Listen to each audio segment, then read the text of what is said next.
What is up, Panther family? Guys, I have the living legend himself here tonight, Mr. Tucker Gregg. If any of you watch the football team, which I'm sure most of you do, you have seen this guy run over about a million people so far. So I personally could not be more excited to have Tucker on. He's a great guy. I was talking to him a little off air. He just seems like he's got a great head on his shoulders, just like every other football player I've talked to so far. These guys are committed, man. They're ready to take on all expectations that they put on themselves this next season. So, man, I'm just excited to have this guy here. Tucker is, I'll say the starting running back. I know him and Jameis Williams will kind of have like a tandem going there next season, but safe to say he probably will be the starter on the depth chart. So, real excited. Can't wait to see what this guy's got. But now I will go ahead and let him introduce himself and kind of say who he is, where he's from, and all that good stuff. So, Tucker, I will go ahead and give you the mic, my friend. Yes, as he said, my name is Tucker Gregg. I play running back here at Georgia State. I'm from Murray County High School up in North Georgia. Not many people have really heard about it, but it's a small town. But yeah, man, I chose Georgia State because it's a close school to my hometown, Division I. Good competition, great school, great football program, and Coach Elliott. Whenever I went to the Georgia State camp, me and him hit it off pretty good, and he let me know I was gonna have an opportunity here if I walked on. So, oh, nice, man. Yeah, no, that's definitely one of the themes I've seen with interviewing all you guys is Coach Elliott seems to just be able to build great relationships with you guys, and that's something that, like, as a fan and a little bit of an older one at this point, I'm about to be 29, so really, yeah. So seeing that, it just like I love it, man, because I know you guys are in good hands. You know what I mean? I know he's got you guys doing what you need to be doing, and it just feels great. So that's awesome, man. That's awesome. Cool. Well, we'll start it off with just a question that I ask everybody. It's pretty basic. So I'm with being a student athlete, there's obviously a lot of things that entail with that. Like, I was just a regular student at Georgia State, but I know you guys get a much different experience, and it's very earned at that. So what is your favorite part about being a student athlete at Georgia State? My favorite part is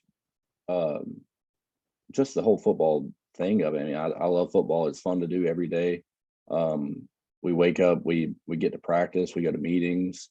It's just fun being around all the guys here, and we got a lot of good players. I've grown a lot of good friendships with these guys over the years. This will be my 5th year, so I've been on this run with some of these guys for a long time. Aubrey Payne, this is his 7th year, so I've been with him ever since we both got here.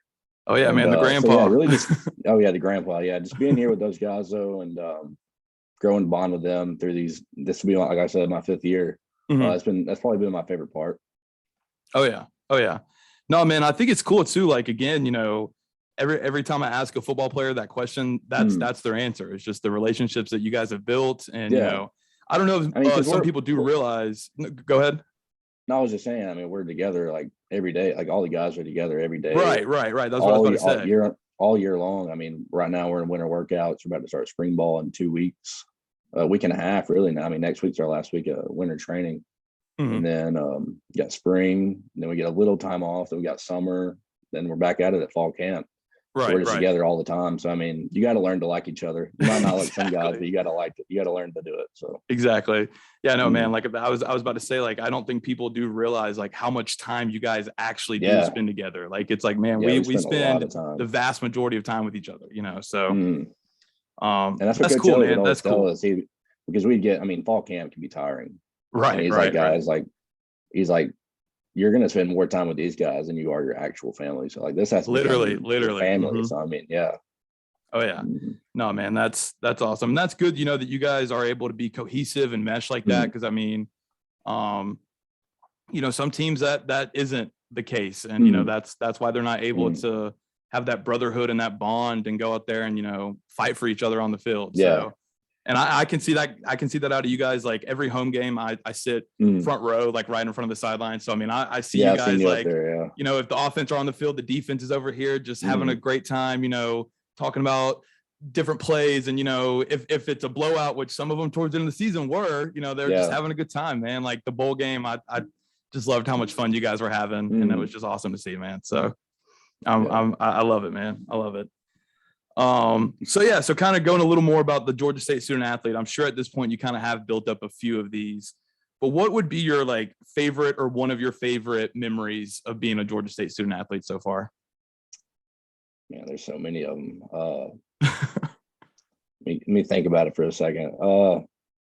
I like travel. I mean, traveling to away games is probably one of my favorite part of it because I don't know, it's a cool little bonding time. I mean, you're playing somewhere, you're staying in a hotel together. Bowl games are really fun, especially. I think probably the Arizona Bowl, looking back now, has probably been my favorite experience because that must have been even really though cool, man. Even though we didn't win away. the game, it was a cool. I mean, I've never been out west like that, so seeing all that stuff, getting to travel a little bit, that's been a really cool part of it. And playing in front of these big stadiums, some of these big states like Auburn, Tennessee, UNC, those have been some cool places to play against. And especially the Auburn game, it was loud there, and it was really neat to play against a team like that. And I'm excited for this year. I mean, we got South Carolina, North Carolina. North Carolina's coming here to our place too. So I'm expecting to sell it out the park for that game. Yeah, that'll be a neat experience. But really, all the people yelling will be for you, man. It'll be different, you know.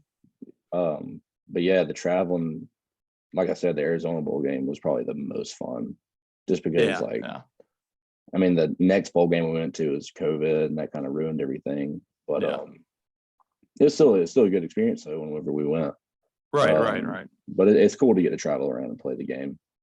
Yeah. No, I've been a part of those like big crowds at one of those big stadiums. Like I've even been to an Auburn game before. Being like in the crowd when it gets that loud, I'm sure it sounds like one thing, but when you're like on the field crazy, and it's surrounding you, like I can't even imagine what it sounds like. Yeah, I remember, especially so Auburn had a much bigger fan base than UNC had, but UNC's fans were they were very coordinated in all their chants and everything. So like whenever it was like 4th and 1, like I know there's one play it was 4th and 1, that place was rocking like really loud. Yeah. And that was probably an experience I probably won't ever forget because I knew I was getting the ball, and all these people were just screaming and yelling, and like it was crazy. Yeah, no, it's almost like an out of body experience at that point. That's really crazy, man. That's awesome. So moving on a little bit, still staying on the sport of football here. So I know with some athletes, this can be the case. So, and I don't know why, but I get the sense that you might be. But are you superstitious at all? Like, do you have any like pregame rituals that you do or anything like that? A little bit. I'm a little superstitious about it. Okay. I have to take a shower like before we leave to get on the bus to go somewhere. Or before we start getting ready for the game. I know for breakfast, I always try to get some pancakes in. That's like my breakfast meal. I have to eat on game days, some pancakes, there you go. Bacon or something like that. Okay. Yeah, I'm a little superstitious. Yeah. Okay. No, I got that vibe from you for sure. I know Coach Elliott told us his is like, he said back when he played, he would have to like yawn like 3 times before he went to sleep. And like do all this like stuff. I'm like, Coach, that's not superstition. That's OCD. That's what that is. Yeah. No, man, that's funny. With the pancakes, I got to ask, man, because I just noticed as a trend. Was that something you like since a little kid? You've been eating pancakes that Saturday morning before the football game. Like, was that always a pregame meal for you? I really don't know when it became one. I just kind of remember. I guess a few years ago, like, because they give us breakfast in the morning before the games and stuff, and they always seem to have pancakes. And every time I got the pancakes, I seemed to do pretty good. So I just kind of started doing that thing. I'd eat 3 pancakes every morning for the game. And there you go, sometimes, man. Sometimes in those early games, it's all I have to eat. Like when we have a 12 o'clock game, I'll just eat 3 pancakes in the morning. I'm ready to go. So there you go, man. Hey, man, every game I'm at, I'll make sure that you got those pancakes. If you haven't eaten them, I'll be like, has Tuck had his pancakes yet? Because we need a big game out of Tuck today. That's awesome, man. That's awesome. So as I was mentioning when I introduced you, and I got the sense that maybe you weren't super aware of it, but like I'm not sure if you're aware, man, but like you are probably like, if not the favorite, hands down one of the most favorite like players on the team amongst the fans. Like when you get the ball and just run somebody over, even if it's a 3-yard game, man, people that's when people do that crazy. That's kind of surprising, to be honest. Say what now? It's kind of surprising, to be honest. I No, never really man, saw I'm that. serious, man. Like when you get the ball, like wherever I am, if it's with older fans, younger fans, at a bar, at the game, wherever, people are like, give it a big tuck. Like that, man, you are the favorite right now for sure. I appreciate that. Of course, man, of course.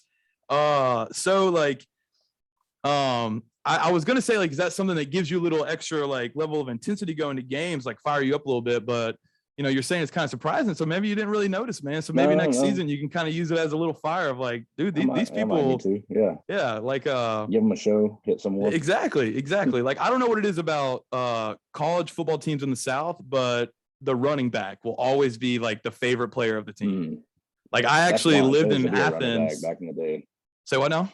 I said that's why I chose to be a running back. Like right. Or even before that, just because the running backs down south are always like seem to be the guy. Oh yeah. No, like I lived in Athens when Todd Gurley was at UGA, and I'm serious, man. That guy was the king of Athens, like literally. Yeah, so he was. Yeah. Oh yeah. But yeah, man, that's funny. I didn't know you never like really noticed that, but yeah, it's no, I never you're a favorite for sure, man, for sure. I'll remember that. Yeah, and no, man, I think you know, I'll touch on a little bit later, but you know, I think a lot of people, at least the ones that are aware of your walk-on status, are just like, dude, this guy's just a badass, man. Like, you know, to walk on and then, you know, accomplish the things he's done and be the type of player he's been. Like, it's hard not to have a tremendous amount of respect for it. You know what I mean? Yeah, I know what you mean. I mean, it's definitely been a hard path to take. Right. But I mean, I encourage a lot of guys to do it. Like if you don't get any offers and you know you can play at the next level, that's kind of the only step you can take if you want to keep playing, you know. Right. And that's the step I chose to take because I knew I could do it, and I knew what it took. And I'm glad I took that. I'm glad I took that route, though. Even though it's been a hard route, I'm glad I took it. So, hey, man, I'm glad it, and I can speak for all Panthers fans and say that we're glad you took it too, man. And, you know, I'll say one more thing about walk-ons. You know, like, I don't know if some people realize, like, I'm not the biggest fan of the guy, but you can't take away his talent and what he's been able to do. Baker Mayfield was a walk-on, you know? So, I mean, if you're a kid in high school listening to this and you're not getting any offers, man, like that doesn't mean that your football playing career is over with by any means. Twice too, didn't he? Didn't he walk on? Walked on twice. Exactly. He walked on at Texas Tech and Oklahoma. Yep. It's crazy, man. And now number one overall pick, Heisman winner, you know, was a couple plays last season away from getting his team to the Super Bowl. So, you know, you walk-ons are always just, you know, such, you know, great stories, and it's always easy to, you know, fall in love with you guys. But sweet. So we'll still stay on football a little bit. That's most of my questions are about football. Try not to ask as much about the X's and O's, just about kind of how it feels to be a Georgia State football player. But this next question, I know you guys are one of the position groups that actually had a coaching change here soon. So I'm sure you guys will probably miss Coach Ellington. I know he's obviously a little bit younger of a guy on the coaching staff. So, you know, I'm sure you guys were able to just in the running back room have a good time. I played with him for 2 years. So I just called him Dan. Yeah. I was like, you'll be my coach eventually, I guess. I'll call you coach one day, but not right now. Yeah, and now he's going to be coaching Aubrey, which is just even crazier, man. Which is weird because Aubrey's older than he is. I know. So I know. That's even weirder. It's just weird, man. Aubrey's like, I don't know. He's gonna be an interesting character on the team next year because he's going to be the clear-cut leader. You know what I mean? So. Oh yeah. Yeah. So, but I think he'll step into that role perfectly. Say that one more time. I'm sorry. I was just joking. I say he might get another year. You never know. He might get 8 years. I can see it. At this point, man, you never know. But yeah. So I know you guys are switching from Coach Elliott, you know, this season. But you know, I've seen videos of Coach Nagavi, and he just seems like just such a character in the best way possible. He's a great guy. Yeah. He's so definitely a great are you guys guy. pretty excited about having him in the room with you guys this year? I'm excited for it. I mean, it's going to be interesting because he's coached O-line forever. And this will be his first time coaching running backs, I'm pretty sure. And so, I mean, it'd be a great time for me to learn a lot from him because he's an O-line coach. So he can really help me understand, I guess, where the blocks are going to happen a little better. I mean, I know where they're going to happen, but he's going to probably get a lot more detailed in it, which will be interesting to see. Definitely. Get a lot more detailed. And the fronts, the defensive fronts, and all that, and where Right, the right. ball possibly hit, where they're this front or that front. Mhm. So I'm excited for it. I mean, he's a great dude, great coach, and I'm really pumped for it. Yeah, no. I mean, I get the same sense, like, with him being, and I think this is obviously why they made, him go to the running backs coach, is because with him having the offensive line experience, like, Mhm. he's going to be able to give you the perspective of the offensive lineman Yeah. and say, like, this is what Mhm. they're seeing. And, you guys are going to be able to basically see the same things together, and that's going to create some holes for you guys. So I'm It will. excited, man. It's going to be good. It's going to be good. Mhm. Awesome. So I did have to ask this question, but before we got off of football, I know it wasn't the result we all wanted overall, but man, how big of a badass did you feel when you ran that 50-yarder in at Auburn before the half? Like, Dude, I mean, I lost it where I was. Like, I unfortunately didn't make it to the game, but man, like, Yeah. I don't think I've ever. I think I like threw my shoulder out. I celebrated so hard. That was. I can't even imagine what it felt like for you to do that. So how did that feel, Dude, man? I don't even remember anything other than besides crossing the goal line. I remember breaking. I remember being at like right on the 20-yard line, and like that's when it hit me like that. This is actually happening right now. Right. The first run I had though, when the first run, the 54-yarder or whatever, in the first quarter, that one was probably the biggest shock, just because that was my second carry of the game, and I just did not expect to be that wide open. And you Right. could tell in my face, I was very like tense and tight running, because I was Yeah. like, "Oh my No, I god, was this literally is gonna say happening right that. now." I was Like literally if gonna I say that was a on the little 50-yarder, you could tell you were yeah, just so I was tense, and I was like, dude, he is booking it. yeah. I mean, if I would have been as tense, I probably could have taken that one to the house too. But Yeah. I was just so like shocked, just because 100,000 people screaming at you. Right. It's a different feeling, and Yeah. to be that wide open against them, that was crazy. But no, that 50-yarder, I finally loosened up a little bit on that one. It's funny because the series before that, when the defense was on the field, Mhm. our offensive GA Will came up to me. He was like, "Dude, you don't have that extra little boost, do you?" Like talking about the 54-yarder, I got chased down. I was like, "I'm gonna break on this next drive. I promise." I was There like, you "It's gonna go. happen. I'm There you gonna show go. you."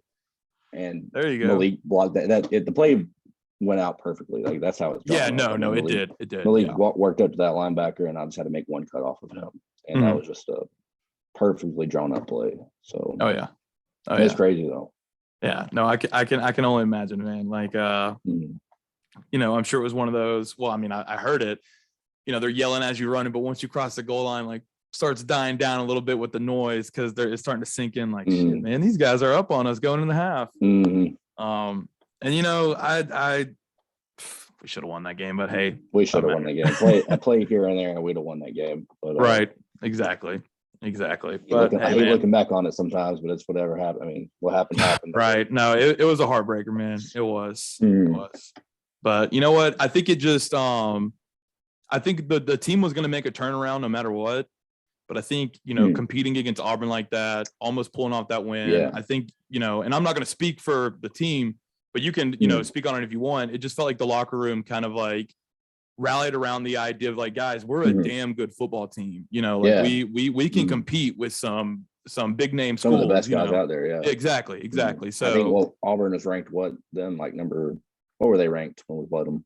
It was top 20. I know they weren't like 22, it was like 17 or something like that, like 16 or 17, and then they even like a few weeks later were all the way up to like 9 or 10, you know what I mean? Yeah. So it was just one of those.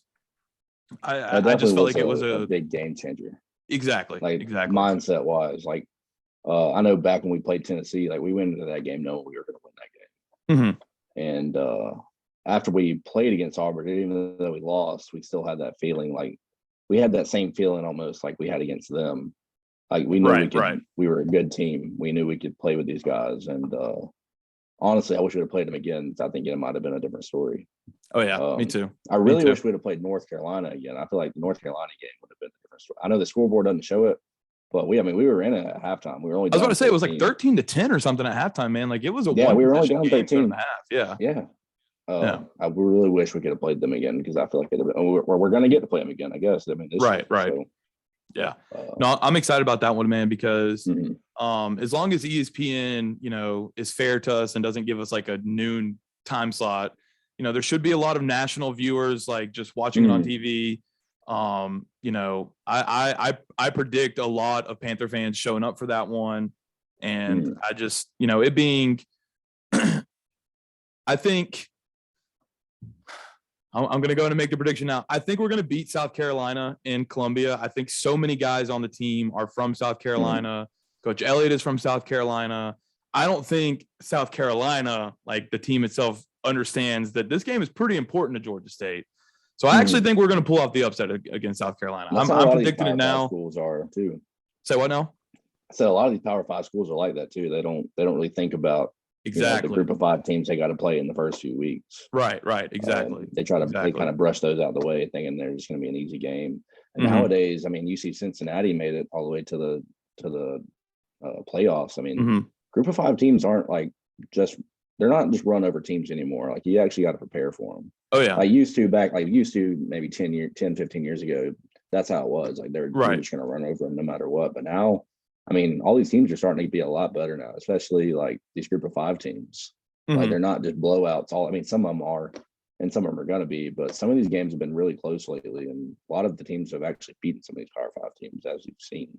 Oh, yeah. Oh, yeah. No, I mean, I think, you could probably say that it was the American Conference last year, but now with them losing Cincinnati and UCF and I think it was Houston to the Big 12. I think now, man, you can say confidently that the Sun Belt is the strongest group of five conference. It really Like you is. got App State, Coastal Carolina, Louisiana, and now, I Louisiana. mean, I'll put us up there. Like we're Mhm. proving that we're going to be right there with the best of them in this conference. And Yeah, I I mean, just, we I don't know, got man. beat. We should have honestly. We should have beat Louisiana too. I mean, that was a I game we know had. exactly. Like we had that one. So I mean, I would put us definitely up there in that top three range. Yeah. No, I mean, Or not I even think, the number one team. I mean, like I said, I think this will be the year we win the Sun Belt.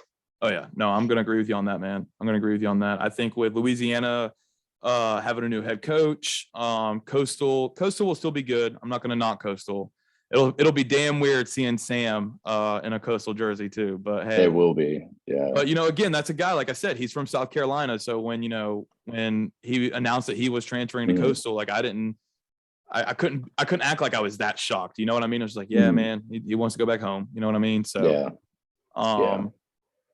But yeah, no, man, I'm excited about this season. I like I said, went into all this saying that we'll beat South Carolina. So I think that game against North Carolina is going to be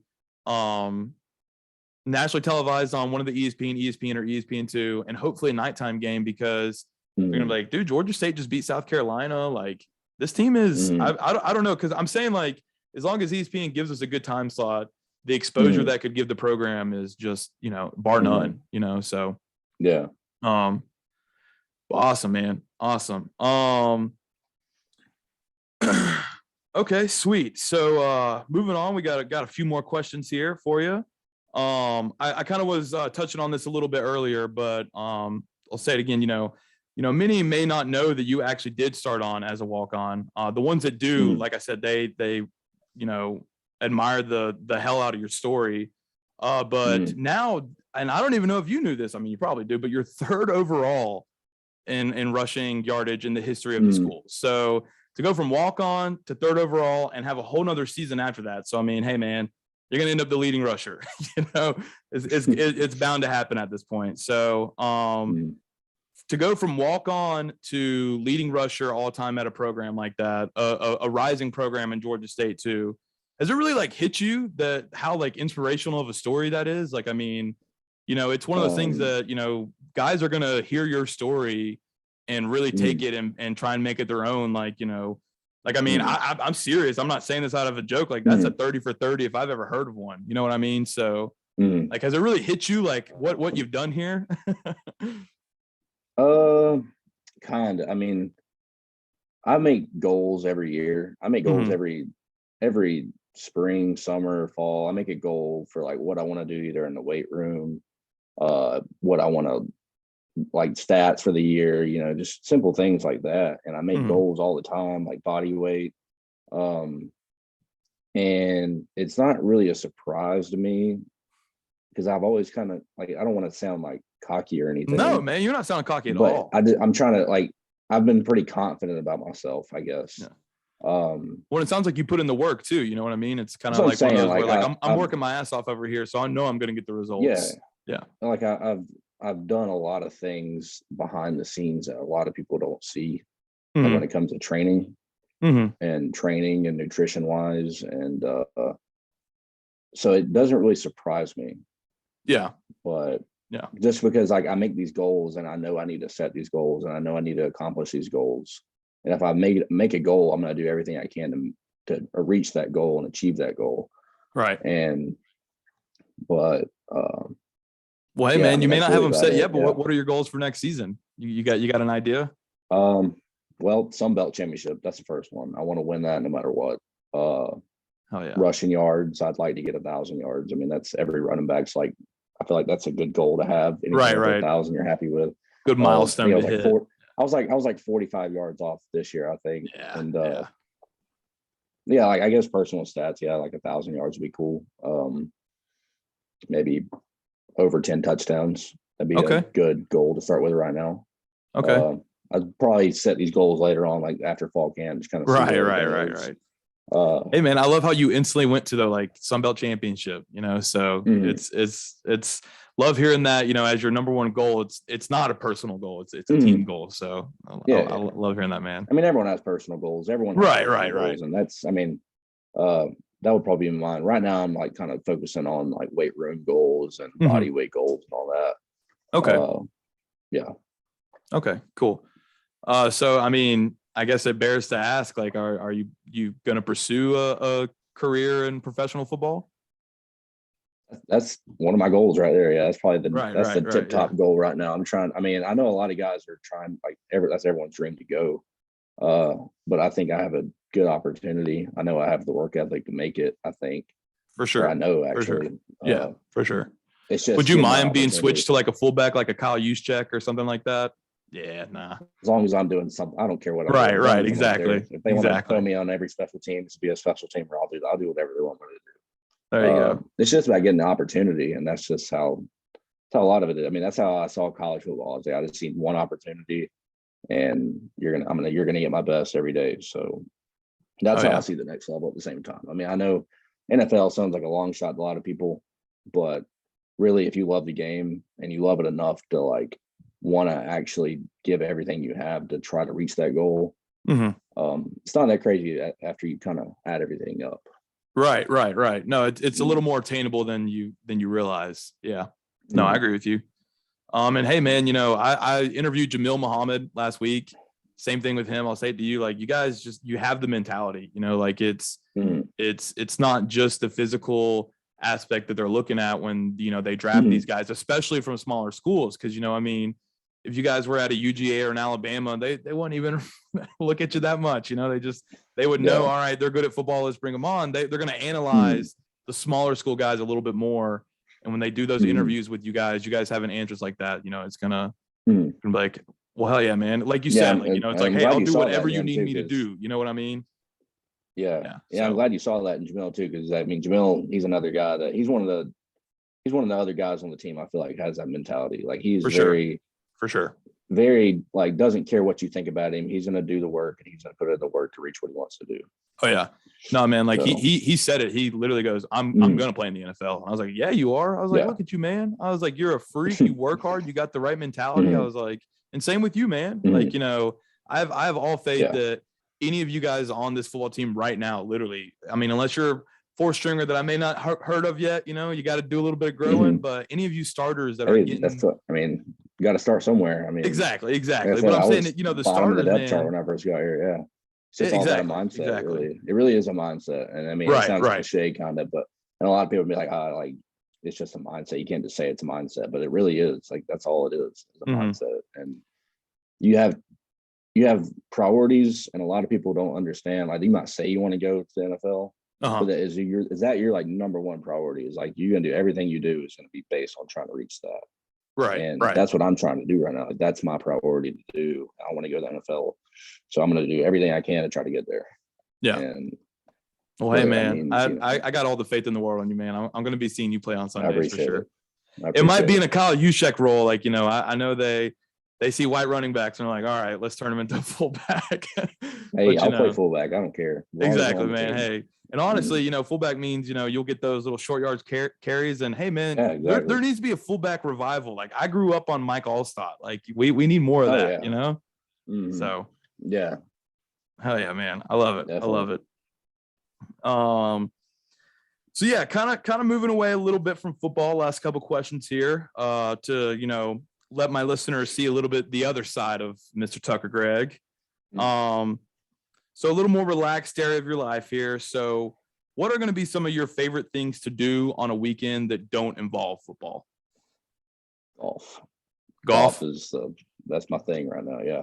Okay. I picked it up like 2 years ago. Me and one of our old quarterbacks, Nick Dinon, or I guess 3 years now, actually. We got the little 4-pass thing they have here in Atlanta where you can like play like 4 courses for free after you pay like $30 a month, whatever. And we literally go walk like 9 holes every day, like all the time. And but my roommate right now, it's McKaylee Colascerto, and we've been going golfing quite a bit now. I just texted Aubrey actually, seeing if he wanted to go tomorrow morning after our conditioning.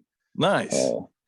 Yeah, I think I saw McKaylee tweet the other day that he beat you in a round. Yeah. First time, last time. Oh man, I'm sure he didn't let you get into that, did he? Oh no, he did not. He tweeted it and put it on his Instagram story, everything he could. Yeah. You're like, come on, man, I beat you all the time and I never tweeted. Yeah. That's funny, man. That's funny. Mm-hmm. That's cool, man. I gotta get McKaylee on the show here sometime soon. I know, I'm sure you've heard this phrase before, but it's true for him too. The backup quarterback is everybody, all the fans' favorite person. Yeah.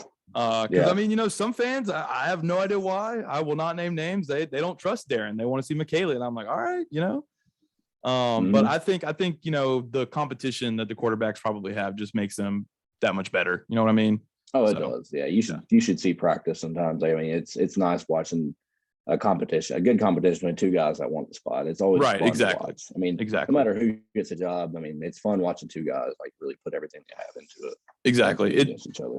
Yeah. It's good to know that, God forbid this did happen, but if one of them were to get injured, like towards the beginning of the season or something, got a lot of faith that the other guy would step right up and, play incredibly well. So, some people can act like it's a problem if you have two good quarterbacks, but I don't believe it. It all depends on if the guys themselves are okay with, the roles they have. And it did not seem to be an issue whatsoever last year, Yeah. No. And I mean, you saw how Georgia was too. I mean, they had 2 great quarterbacks. And right. Sure enough, they won the national championship. And it was all because they were both like pretty cool with what was going on. Exactly. Like, I mean, I remember seeing JT Daniels celebrating almost more than anybody on the sidelines when Stetson was playing well. You know what I mean? So, and that's just good to see, man. Cause I don't know if that's, just, our generation being a little nicer to each other than our parents were or what, but it's just nice to see that like doesn't seem to be as big of an issue anymore. So the egos can kind of be put aside, and the overall goal, the greater goal, can actually be what's important. So that's cool, man. That's cool. So this one, kind of a random question here, but I just kind of get a little vibe of you and some of my listeners as well. So Tucker, you're about to go on a 6-hour car ride solo by yourself. What artists, genres, maybe even podcasts, what's going to be on your playlist, man? Like, what are you going to be listening to? All right. Podcast is either going to be the Joe Rogan podcast. Okay. Music wise, I'm going to probably put on like either a classic rock playlist. I like Metallica a lot. That's like my favorite band. Nice. Metallica, any kind of like heavy metal, like Black Sabbath. I like any kind of like old rock music. Okay. So I guess some AC/DC, some stuff like that. Yeah. Van Halen, like anything classic rock. I mean, I'm pretty cool with that. Okay. I like country too. Any kind of country. Nice. But yeah, podcast, probably the Joe Rogan podcast. That's probably the one I put on. Okay. Maybe Iowa State can join that too. We'll see. Yeah. No, that was not a shameless plug. I swear it was a legitimate question. No, but yeah, no. Awesome. I got the vibe. I was like, I bet he's gonna say classic rock, man. I was like, I don't know. Yeah, that's my thing, dude. I think it's your dad. Is your dad Fred Gregg? Yeah, he is. Yeah. Okay. Yeah. Mhm. He follows the account on Twitter. You know, I've had a Oh, couple does he? interactions with them, and I just Yeah. anytime I see that, I get the sense that you and your dad probably rocked out some classic rock growing up. Oh yeah, definitely. Yeah. Yeah, we were supposed to go see a Van Halen concert actually back like I guess when I was like 7. And for Oh, some reason, like nice. we never went though. Like right Oh, when okay. he was about to buy he was about to buy the tickets. Uh-huh. And like that's like right when I started to like rap music. I was like, I don't want to. I was like, I don't want to go see that. I'm not really into that Right, anymore. right, right. And he was like, Looking man, back, I lost him. yeah, now that he's like dead and stuff, I'm like, dude, come on, like that could have Right. happened to anyone else. Like I'm so mad at my like 9-year-old self for turning that down. Yeah. Oh man, that's funny. That's funny. Awesome. Dude, that's hilarious. Cool. Well, hey man, we'll go ahead and wrap it up here. And you know, before you go, I ask all my guests this question, and just to kind of give a little context of what I really mean here is like, the question is what would be one thing that you would want my listeners to know about you, Tucker Gregg? And like, is that you're like a family man, a man of God? Like, are you easygoing, down to earth, fun loving? Like what's one thing that you would want my listeners to know about you? Uh, Pretty much. I mean, I am a man of God. I mean, I do what I can. I mean, it's hard to go, on church sometimes, being with football all the time and being in Yeah. Atlanta. Still trying to find a place to go in Atlanta. It's been hard trying to find somewhere down here to go. But there's that. I'm a big family man. I mean, I like going home and seeing my family. It's always good every time I get a chance. I mean, I usually go home a lot just to go see them, see how they're doing. Okay. Is it about like an hour and a half up to North Yeah, Georgia where it's you're only about from? an hour and a half. Yeah. Yeah, about an hour and a half on. About an hour and a half. Okay. Yeah, man. I mean, it's different moving into the city. I bet, man. Old I Murray bet. County. Yeah. I was a little younger I when it was happened for me, but I came from rural Alabama. So moving to a big city Oh like that, yeah. like, yeah. So it was, I was a Mhm. little younger, But but yeah, I mean, I it like being was outdoors still and all weird that. for And sure. growing up, I always was like hunting and fishing up there, and Hmm. so moving to Atlanta was definitely a big different change. Right. Right. But yeah. Everything's sped up a Mhm. little bit. Yeah, And definitely. when you live out in the country, everything's nice and slow and easy. And I do miss it, man. I Mhm. do miss it. Yeah, Well, awesome, man. especially the traffic. That's probably the biggest thing. Yeah, no, I totally, Yeah. man. Well, yeah, man, like I said, we'll go ahead and wrap it up with that. Tucker, I cannot thank you enough, man. I thoroughly enjoyed talking with you. I felt like really got to know you a lot better tonight, man. I can't thank you enough for that. I appreciate you bringing me on, man. I'm excited for it. Of course, man. Of course. I mentioned to the other guys on the team, so I'm mentioned to you as well. I'd like to get you guys on maybe sometime over the summer, like after spring practice, kind Mhm. of a little closer to the season, Okay. kind of see how you guys are feeling. I'm sure at that point, I'll be right there Mhm. with you. We'll just be so damn excited to get to football season, Yeah. So Yeah, you should try to bring on a few of us at one time. that's what I was thinking, man. That's what I was thinking. That's Like maybe that's me, exactly what I was thinking. Darren, a few of the offensive linemen, maybe something like that. Oh, dude, that would Pretty be cool. awesome. I think honestly, I think that would just be Mhm. hilarious. So yeah. Mhm. We'll definitely get something like that set up. Might need your help coordinating that a little bit. Not everybody on the I team got you, follows the man. account, so some of you guys are hard to get in touch with, Mhm. but enough of you guys follow it, so we'll be able to get it set up. But sounds good, man. Thank you again for coming on, man. I hope you have a wonderful rest of your night and weekend, and God bless, Tucker. I appreciate it, man. All right. Thank you, man.